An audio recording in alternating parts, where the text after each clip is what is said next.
তাহলে হাত গুটিয়ে বসে আছো কেন? খাইয়ে দাও। শেহজাদের কথা শুনে লাভার ন্যায় ফুঁসছে মেয়েটা, আর আচমকাই সেই সমস্ত রাগ গিয়ে বর্তালো বেচারা চামচের উপর, যেটা লোকটার মুখে এক প্রকার ঠুসে দিল ও। ঠোঁটের বাঁকা হাসি সমেত বাধ্য স্বামীর ন্যায় বউয়ের রাগটুকু সাদরে গ্রহণ করলো শেহজাদ। তবে খেতে খেতে ওর নজর আটকালো আশির ঠোঁটের কোণে। কয়েকটা ভাত লেগে আছে সেখানে। ঢোক গেল শেহজাদ। গলার এডাম অ্যাপেলটা ওঠানামা করলো সেই ঢোকের সাথে। বলল, ঠোঁটের কোণায় খাবার লাগিয়ে রেখেছো কেন? তোমার উপন্যাসের হিরোদের মতো মুছিয়ে দেব ভেবে? মানুষটার কথায় চোখ ফুটবল আরশির। ও উপন্যাস পড়ে, এটা জানলো কি করে লোকটা? ওর রুমে এসে গোয়েন্দাগিরি করে নাকি? এসব ভেবেই হাত উঠিয়ে ঠোঁট মুছতে নিল আরশি। অমনি ক্ষিপ্ত গতিতে এসে হাত ধরে ফেলল শেহজাদ। পরপর ঝুঁকে আসলো কিশোরীর ঠোঁটের কোণে। পাতলা অধর জোড়া কিশোরীর ঠোঁটের কোণায় লেগে থাকা ভাতটুকু নিয়ে নিল কৌশলে। মানুষটার গলার স্বর খাদে নামালো। আরশির ফুটবল হওয়া চোখে তাকিয়ে বলল, so this is how they do it, am I right Arshi? চেলসির একটা সরু গলি দিয়ে হেঁটে বাসায় ফিরছে যারা। সারাদিনের ক্লান্তি আর লাইব্রেরির কাজের ধকল সামলে উঠতে উঠতে এখন রাত প্রায় 9টা। স্ট্যামফোর্ড ব্রিজ অবধি মানুষের আনাগোনা থাকলেও এদিকে বেশ শূন্য। তার উপর গলির লাইটের অবস্থা জোনাকি পোকার মতো, কখনো জ্বলছে তো কখনো নিভছে। সাথে গা ছমছম অন্ধকার তো আছেই, যেন ঘিরে রেখেছে তা পুরো রাস্তাটাকে। হুট করে লাইব্রেরির ম্যানেজারের উপর খুব দমে চড়াও হলো যারার মেজাজ। আর একটু দিন থাকতে ছুটি দিলে কি হতো? অন্তত এই ভুতুরের গলি দিয়ে তো ফিরতে হতো না ওকে। যারার এসব ভাবনার মধ্যেই ল্যাম্পপোস্টের বাতি নিচে হঠাৎই যেন উদয় হলো এক ছায়ামূর্তি। থমকে দাঁড়ালো মেয়েটা। রন্দে রন্দে দল বল নিয়ে ছুটল অজানা আশঙ্কা। মনে মনে ঢোক গেল, বুক চিতিয়ে সামনে আগালো। মনে মনে ভাবল, চোর ডাকাত জিন ভূত যাই হোক, যারা কাউকে ভয় পায় না। আমার দিকে এগোতে নিলে এমন লাথি মারবো ভূতের বাপও বাপ বাপ করে পালাবে। দোয়া কালাম পড়ে বুকে ফু দিল ও। কিন্তু সাহস নিয়ে এগোতে গেলেই ছায়া মূর্তিটাও বেরিয়ে আসলো ল্যাম্পপোস্টের নিচ থেকে। ব্যাস, অমনি দিক বিদিক ফুলে ওঠার আগেই সজোরে এক লাথি বসালো যারা। ছিটকে পড়ল আয়ান। পশ্চিমা ভাষায় অজস্র কিছু শব্দ আউড়ে তল পেটের নিচে চেপে ধরল সে। চোখের সামনে তারারা ঘুরপাক খাচ্ছে, দুলছে সমস্ত পৃথিবী। দূরের দাঁড়ানো যারার মুখটাও অস্পষ্ট লাগছে কেমন। পরিচিত কণ্ঠ শুনে ওর কাছে ছুটে এসেছে মেয়েটা। ভয়ে ফ্যাকাশে হওয়া চোখ মুখ যেন অনুতাপের বামে আরও ফ্যাকাশে লাগছে এখন। হাঁটু গেড়ে বসে যারা আয়ানের পিঠে হাত বোলাচ্ছে, বারবার জিজ্ঞেস করছে, কোথায় কষ্ট হচ্ছে বলুন, কোন জায়গায় লেগেছে? আয়ান চোখ খিচে বন্ধ করলো, স্পষ্ট আওড়ালো, বলা যাবে না, মারাত্মক জায়গা। আপাতত একটু হসপিটালে যদি নিয়ে যেতে। যারা কাঁদো কাঁদো মুখে ধমকে উঠল, কে বলেছিল ওভাবে ভূতের মতো দাঁড়িয়ে থাকতে ল্যাম্পপোস্টের নিচে? হ্যাঁ, আমাকে ভয় না দেখালে কি ওভাবে লাথিটা খেতেন? যারার বকুনি শুনে মনে মনে হাসি পেল আয়ানের। কিন্তু ওই ব্যথার কাছে সে হাসি যে তুচ্ছ। কোনো মতে শুধু বলল, তুমি আসতে দেরি করেছিলে দেখেই তো তোমাকে খুঁজতে বের হয়েছিলাম বাটারফ্লাই। আচ্ছা ছাড়ো ওসব, আমার ফিউচার জেনারেশনটা বাঁচানো বেশি জরুরি আগে। ওদের ছাড়া আমার বিয়ে হবে না। যারা আর দেরি করলো না, উঠে দাঁড়িয়ে ট্যাক্সি ডেকে আনলো। পরপর আয়ানকে গাড়িতে তুলে রওনা হলো হসপিটালের উদ্দেশ্যে। শেহজাদের কথায় বিষম খেলো আশি। কেশে টেসে একাকার হলো চোখ মুখ। শেহজাদ পানি এগিয়ে দিয়েছিল, সেদিকে তাকালো না মেয়েটা। ছুটে গিয়ে রুমের দরজা আটকালো। বোতল দিয়ে পানি খেয়ে ধাতস্থ হয়ে বসলো বিছানায়। এই কনকনে শীতেও এসি ছাড়ল, তবু হাঁসফাঁস কমলো না ওর। শেহজাদের ওই কথাগুলো মনে পড়তেই লজ্জা আর জেদ একসাথে চেপে বসলো ঘাড়ে।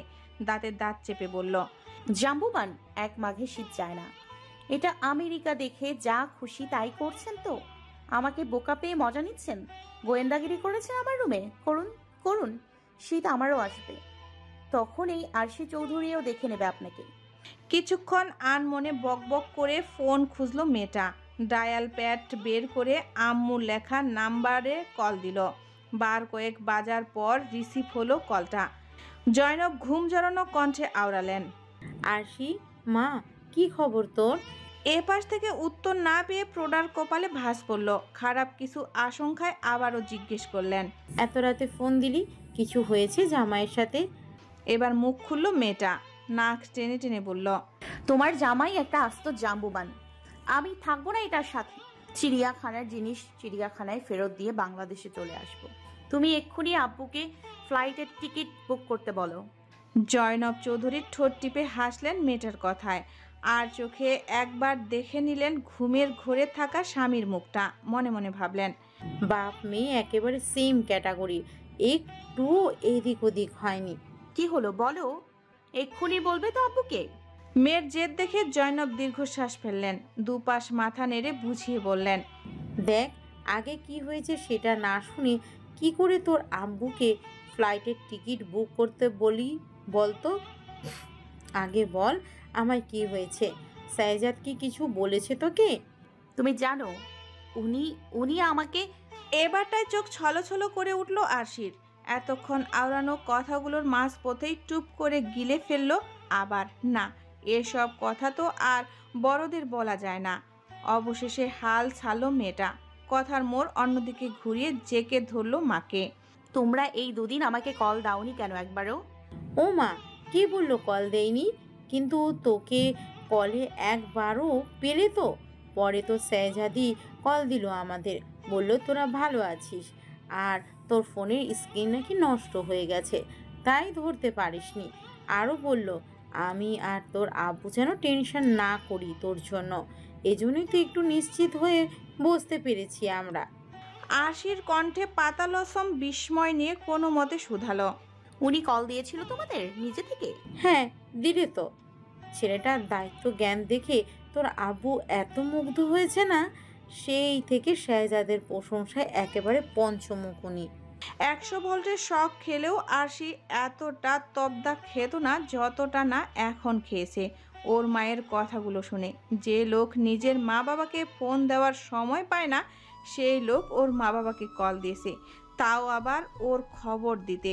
পুরো বিষয়টা এতটাই অবিশ্বাস্য যে মেয়েটা তিনবার নিজের গায়ে চিমটি কেটেও বিশ্বাস করতে পারল না যে ভুল শুনেনি ও। রাত প্রায় 2টোর কাছাকাছি। ম্যানহাট সিটির গগনচুম্বী ভবনগুলো তুষারের চাদর গায়ে তলিয়ে ঘুমের দেশে, অথচ শুধু ঘুম নেই আরশির চোখে। প্রথমে কতক্ষণ কোলবালিশ নিয়ে এপাশ ওপাশ করলো মেয়েটা, তারপর উঠে বসলো গাঢ় হয়ে, ডুবলো গভীর চিন্তায়। কেন জাম্বুবানটা ওর সামনে এক আর পেছনে আরেক ব্যবহার করে? এর উত্তর না পেলে আজ আর ঘুম হবে না ওর। তড়িৎ উঠে দাঁড়ালো ও, ধূপধাপ দরজা খুলে এগিয়ে গেল শেহজাদের রুমের দিকে। আজ দরকার পড়লে হেস্তনেস্ত একটা হয়ে যাক জাম্বুবানের সাথে, তবুও ওনার মুখ থেকে সত্যিটা ও শুনবেই। উত্তর না নিয়ে এক পাও নড়বে না ওই লোকটার রুম থেকে। কিন্তু শেহজাদের রুম পর্যন্ত আসতেই এতক্ষণে দেখানো তেজ লেস গুটিয়ে পালালো আরশির। ভিড়ানো দরজা ঠেলে ভেতরে যাওয়ার সাহস আর কুড়িয়ে উঠতে পারল না মেয়েটা। ধীর পায়ে পেছনের দিকে যেতে যেতে বিড়বিড় করে আওড়ালো, আজ থাক, রাতের বেলা জাম্বুবানদের জাগাতে নেই আরশি, কালকে ধরিস একে। কিন্তু তখনই গগনির মতো শব্দ হলো রুমের ভেতর থেকে। একবার দুবার তিনবারের বার চিন্তা হলো আরশির, হাতের ব্যথায় মানুষটা আবার অসুস্থ হয়ে পড়ল না তো? নিজেকে আর আটকাতে পারল না মেয়েটা। দরজা ঠেলে ঢুকলো শেহজাদের রুমে, কিন্তু বিধিবিধান। ঢুকেই তো চোখ কপালে আরশির। এই কনকনে শীতেও খালি গায়ে উবুর হয়ে ঘুমাচ্ছে শেহজাদ। ডুবেরটা কোমর অবধি কোনো মতে ঢেকে রাখলেও চওড়া পিঠের অর্ধেকের বেশির আবরণহীন। সাথে সাথে চোখ নামালো ও। ততক্ষণে নিজের রুমের দিকে ফিরে যেতে নিলেও আবার কানে এলো সেই একই আওয়াজ। আর সে থমকালো, কৃতজ্ঞতার খাতিরে যেন একা ছাড়তে পারলো না শেহজাদকে। যতই হোক, এই মানুষটাই তো সেদিন বাঁচিয়েছিল ওকে কিডন্যাপারের হাত থেকে। পরপর পা টিপে টিপে শেহজাদের কাছে গেল মেয়েটা। মাথার দিকটাতে গিয়ে দাঁড়াতেই যেন আগুনের তাপ এসে লাগলো আরশির গায়ে। মানুষটার ফর্সা মুখখানা কেমন লাল হয়ে আছে তাপে। তার মানে কি জ্বরের ঘরেই অমন করছিলেন উনি? শেহজাদের জন্য এবার আর রাগ নয়, মায়া হলো আরশির। কোমল মনটা ভুলে গেল এ ঘরে আসার উদ্দেশ্য। আস্তে আস্তে বলল, জ্বরের মধ্যে এমন জাম্বুবানের মতো শুয়ে থাকলে তো জ্বর আরো বাড়বে। উঠে ডুবেটটা ভালো করে গায়ে জড়ান, আমি পানি আর রুমাল নিয়ে আসছি। মানুষটার পাশে কিছুক্ষণ দাঁড়িয়ে উত্তরের অপেক্ষায় রইল মেয়েটা, কিন্তু উত্তর দিচ্ছে না দেখে নিজেই উদাম পিঠ ঢেকে দিতে গেল ডুবেট দিয়ে। আর তখনই পলে হাত দুটো শিকারের ন্যায় খপ করে ধরে ফেলল শেহজাদ। নেশালো চোখে তাকালো আরশির ভরকানো মুখের দিকে, অস্পষ্ট আওড়ালো, কেন এসেছো এই ঘরে? লাজুক হাতটা মুঠোয় নিয়ে উঠে বসলো শেহজাদ। উদম শরীর খসে ডুবেকটার নিচে পড়তেই চোখ সরিয়ে নিল আরশি। শুকনো গলায় বার কয়েক ঢোক গিলল জুৎসই উত্তর খুঁজতে, কিন্তু বিধিবিধান, কি উত্তর দিবে ও? এত রাতে আপনার রুমে এসেছি আপনাকে জিজ্ঞাসাবাদ করতে, জানতে এসেছি কেন এত রহস্য দিয়ে ঘিরে রেখেছেন নিজেকে। চোখ খিচে নিজেকেই এক প্রস্তুত করলো মেয়েটা। এসব বলে কি আদৌ ও বের হতে পারবে এই রুম থেকে? লোকটার যে মেজাজ, যদি বেঁধে রেখে দেয় ওকে। শেহজাদের ওষ্ঠপুটে বাঁকা হাসি উল্লহর, ব্যাধের দৃষ্টি তার সামনে দাঁড়িয়ে থাকা মেয়েটার মলিন মুখে। বললে না তো কেন এসেছো এই ঘরে? আরশি খড়খড়ে ঠোঁটটা ভেজালো জিভ দিয়ে। সাহস করে মানুষটার চোখে চোখ রাখলো, দৃঢ় স্বরে বলল, শখ করে আসিনি এ ঘরে। নেহাতেই আপনি অসুস্থ, আর এখনো তো বিবেকটুকু চলে যায়নি আমার, এই তাই দেখতে এসেছিলাম। যে মরে গেলাম কিনা? মুহূর্তেই অন্য হাত দিয়ে শেহজাদের মুখ চেপে ধরল আরশি। মানুষটার উষ্ণ শ্বাস এসে লাগলো তালুতে। ক্ষীণ কণ্ঠে শুধালো, উল্টাপাল্টা বলছেন কেন? সামান্য জ্বরেই তো এসেছে, আবার তো সুস্থ হয়ে যাবেন আপনি। এই গোটা শহরে যে মানুষটা ওর সবচেয়ে অপছন্দের, তার প্রতি এতটা দুর্বল কবে থেকে হলো মেয়েটা? কথাটা ভাবতেই শেহজাদের মুখ থেকে অপ্রস্তুতে হাত সরালো আরশি। আর তখনই অন্য হাতের হ্যাসকার টানে হুমড়ি খেয়ে পড়ল মানুষটার গায়ে। চোখ তুলে মুখ পানে চাইতেই ডিপ ডিপ শব্দ তুলল হৃদযন্ত্রটা। ঝাঁকে ঝাঁকে রক্ত জবা ভিড় করলো কিশোরীর পাণ্ডুগালে। Can I kiss you Arshi please? ঠোঁট ভাঙা কথায় ভার সামলাতেই যেন নিজেকে অজান্তেই উদাম কাঁধ জোড়া শক্ত করে ধরল মেয়েটা। অথচ মানুষটার কি মাতাল করা তাকানোর ধরন! ঘনপল্লব বিশিষ্ট অক্ষি যুগলের নেশা ধরেছে যেন। আরশি হতব্যস্ত তাকায় সেই চোখে, অবিশ্বাসের তোপে বলে ওঠে, তুমি না বললে আমি অসুস্থ, আর অসুস্থ মানুষ আবদার করলে সেটা রাখতে হয় নাকি এটাও জানো না? আরশির ফ্যাল দৃষ্টি উপেক্ষা করেই ওর অধর জোড়ার একেবারে কাছাকাছি চলে আসলো শেহজাদ। তপ্ত শ্বাসের ছোঁয়ায় এসে লাগলো মেয়েটার ঠোঁটে। থাক, জানতে হবে না, শুধু বলো একটা চুমু খেতে পারবো কিনা। আপনি জ্বরের ঘরে আছেন শেহজাদ, এমন কিছু করবেন না যাতে পরে আফসোস করতে হয় আপনার। এই প্রথম বোধহয় সামনাসামনি শেহজাদের নাম ধরে ডাকলো আরশি। তাতেই অশান্ত হলো মানুষটার ভেতরটা। ছোট করে শ্বাস ফেলল ও। মাথা ঝাঁকিয়ে কম্পিত অধর জোড়া লুফে নেওয়ার আগেই শুধু বলল, আমি জ্বরের ঘরে না থাকলেও এমন কিছুই করতাম আরশি, তুমি না চাইলেও করতাম। ঈষদুষ্যের ঠোঁটের স্পর্শে দুমে আসলো কিশোরীর চোখ। আবরণহীন দেহের তাপে পুড়ল মেয়েটা। শেহজাদের উষ্ণ শ্বাসের গতি বাড়ল, অথচ কি ধীর গতিতে চলছে তার ঠোঁট, যেন আস্বাদন করছে কোনো প্রিয় অসুখের স্বাদ। এর আগে কখনো এতটা কাছাকাছি আসেনি ওরা। ভার্সিটির প্রথম দিনে আরশির শেহজাদের গালে যখন চুমু খেয়েছিল, তখন তো মানুষটার গালে ঠোঁট ছুঁয়েই ছিটকে সরে গিয়েছিল সামনে থেকে। অথচ সেদিনের চুমুর সাথে আজকের চুমুর কি বিস্তর পার্থক্য! হসপিটালের ইমার্জেন্সি ওয়ার্ডের বাইরে পায়চারি করছে যারা, দাঁত দিয়ে নখ কাটতে কাটতে ক্রমাগত তাকাচ্ছে ওয়ার্ডের দরজার দিকে। তখনই ভেতর থেকে একজন টেকোর মতন ডক্টর এসে দাঁড়ালো দরজার সামনে। পশ্চিমা ভাষায় জিজ্ঞেস করে, আপনি কি যারা পেশেন্ট ডাকছেন আপনাকে? কথাখানা শোনা মাত্রই হুড়মুড়িয়ে ওয়ার্ডের ভেতরে ঢুকলো মেয়েটা। নীলাপ চোখ জোড়া হন্য হয়ে খুঁজে আরিয়ানকে। বেডেই শুয়েছিল লোকটা। যারাকে দেখেই মুখে হাসি ফুটিয়ে উঠে বসে ও। হাত তুলে ইশারা করতেই মেয়েটা ছুটে যায় ওর কাছে। যারার চোখ মুখে অনুশোচনার ঝড়। সুস্থ সবল একটা মানুষকে কিনা এক লাথিতেই হসপিটালের বিছানায় শুয়ে দিল ও। তখনই ডক্টর আসলেন ওদের কাছে। মেয়েটার চিন্তিত স্বর জিজ্ঞেস করলো রয়েশ হয়ে। Doctor, how is he? Oh, he is absolutely. কথাটা শেষ করতে পারল না ডক্টর, তার আগে কেসে উঠল আয়ান। হয়তো চোখ দিয়ে ইশারাও করলো কিছু একটা, কিন্তু সেটা দৃষ্টিগোচর হলো না যারার। ডক্টর বিরক্তির সমেত ঠোঁট টিপলেন। এমন পেশেন্ট সে বাপের জন্মও দেখেনি। পুলিশ অফিসার হয়ে কিনা ডক্টরকে ঘুষ দেয় বাড়ির লোককে মিথ্যা বলার জন্য। দীর্ঘশ্বাস ফেললেন ভদ্রলোক। গলার শেলসা সরিয়ে আগের মতো আবার বলা শুরু করলো। Not fine ma'am, I am afraid he will never have his on children.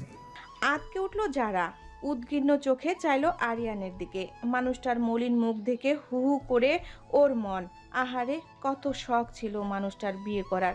Future generation করে পাগল করে ফেলতো ওকে। অথচ আজ অন্য কিছু আর ভাবতে পারল না যারা। ডক্টরকে বলল আলাদা করে ওদের একটু কথা বলার সময় দিতে। লোকটাও আর বেশিক্ষণ থাকলো না ওদের মাঝখানে, চলে গেলেন অন্য পেশেন্টের কাছে। লোকটার যাওয়া মাত্রই যারা সোজাসুজি তাকালো আয়ানের হেম চোখে। ঢোক গিলল আয়ান। কুলকুল ঘামলো কপালটাও। ভাবলো এই রে, ধরা পড়ে গেল না তো ও। তখনই কানে উড়ে এলো সেই প্রতীক্ষিত শব্দগুলো। আয়ান, বিয়ে করবে না আমায়? আয়নের চোখ মুখ জুড়ে অবিশ্বাস, সেটা ফুটে উঠল কথাও।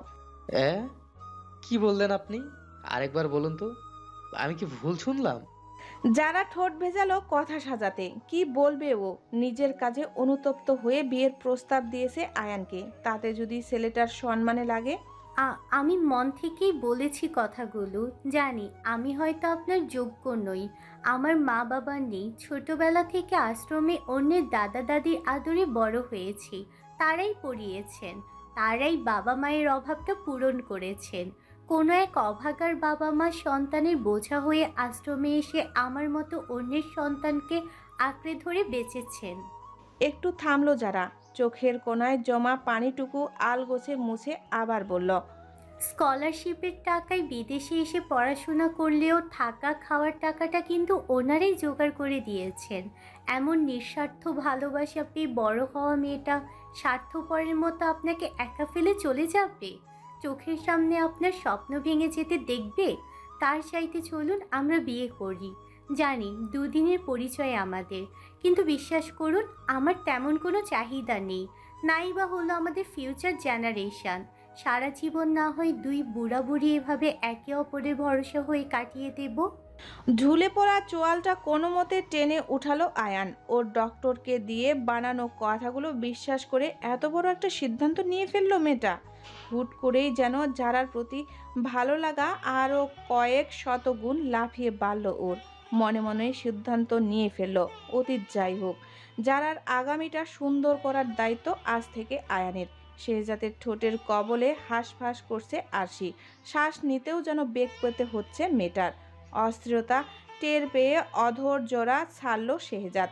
ঠোঁট কেটে রক্ত জমাট বেঁধেছে সেখানে। আরশিও তাই। দুজনই দম ফেলছে ঘন ঘন। নীলাভ চোখ জোড়া যেন এখনো আরশির নামক মাদকতায় টলছে। আরেকবার হামলে পড়তে চাইছে ওর গোলাপের পাপড়ির ন্যায় ঠোঁটের উপর, কিন্তু সে সুযোগ আর দিল কই মেয়েটা। ছাড়া পেয়ে অমনি ছুট লাগালো নিজের রুমে। দরজা আটকে হাত দিল গালে, যেন সদ্য লাভা থেকে তুলে এনেছে তা। ঠোঁট কামড়ে বুকে হাত দিল, সেখানেও একই রকম তাণ্ডব। লাগামহীন ঘোড়ার বেগে ছুটছে যেন হৃৎপিণ্ডটা। ঠোঁট দুটো কি ভয়ঙ্কর জ্বালা পড়া। আচমকা লজ্জায় মুখ ঢাকলো আরশি। এবার লোকটার সামনে কিভাবে গিয়ে দাঁড়াবে ও? এই লজ্জায় মরে যাবে না কখনো? এক হাত চোখের উপরে রেখে শুয়ে রইল কিছুক্ষণ। পূবের আকাশে ভোরের আলো ফুটতে দেরি নেই। আরশির অমন হুট করে দৌড়ে পালানোয় প্রথমে মেজাজ খারাপ হলেও পরক্ষণে ঠোঁট কামড়ে হেসে ফেলল ও। মস্তিষ্কের প্রতিটি নিউরন ঘুরপাক খেলো একটু আগের ঘটনা। কিন্তু ওই অল্প কিছু সময়ের ভালো লাগাটুকু যেন এখন শান্তি হয়ে দাঁড়ালো ওর জন্য। ঘুমাতে পারল না শেহজাদ। উঠে গেল লম্বা একটা শাওয়ার নিতে। অন্যান্য দিনের মতোই তুষার মুড়িয়ে শুরু হলো আজকের সকাল। ম্যানহাট সিটির ব্যস্ততাও শুরু হলো নিত্যদিনের মতো। কফি শপ, রেস্তোরাঁগুলোতে মানুষের আনাগোনা বাড়ল দিনের শুরুতেই। হাডসন নদীর নির্মলতায় ছাপিয়ে গেল কর্মব্যস্ত মানুষদের দৌড়ঝাঁপ। শব্দ বাড়ল, সাথে বাড়ল মানুষের কোলাহল। রয়্যাল ব্লু ওভারকোটটা আর প্যান্টের সাথে সাদা টি শার্ট পরে রুম থেকে বেরিয়েছে আরশি। হালকা সাজের সাথে কোমর অবধি চুলগুলো ছেড়ে রেখেছে অযত্নে। পুরোদস্ত রেডি হয়ে রুম থেকে বেরিয়েছে শেহজাদ। ধূসর রঙের ব্লেজার আর শুটে সুঠাম দেহের সৌন্দর্য যেন ঠুসে ঠুসে বের হচ্ছে ফাঁক ফোকর দিয়ে। আরশির সেদিকে তাকিয়ে আবারও রাতের ঘটনাগুলো মাথায় আসলো। লজ্জায় আরেক দফা মরে যাওয়ার আগেই তাড়াহুড়া করে বের হলো বাসা থেকে, কিন্তু নিচে এসেই আটকে গেল মেয়েটা। সেই তো যাওয়া লাগবে শেহজাদের গাড়ি করে। মানুষটা আসে ওর পেছন পেছন। প্রতিদিনের মতো আরশিকে গাড়িতে উঠতে বলে নিজেও বসে ড্রাইভিং সিটে। মুখের ভাবসাব এতটাই নিরেট যে মাঝপথে সন্দেহ হলো আরশির। মানুষটা এক ঘুমে সব ভুলে বসেনি তো? বরফে ঢাকা রাস্তা ভেঙে গাড়ি এসে থামলো ভার্সিটির গেট থেকে একটু আগে। আরশি গাড়ি থেকে নামলো নিঃশব্দে। বুকটা তার ভেঙে চুরে একাকার হলো। সামান্য কথা অবধি বলল না লোকটা ওর সাথে। আরশি ধূপধাপ পা ফেলে ভার্সিটির গেটের দিকে হাঁটা দিতেই পেছন থেকে ডাক দিল শেহজাদ। আরশি থমকালো, পা ঘুরিয়ে আবার গাড়ির কাছে এসে খ্যাক করে উঠল।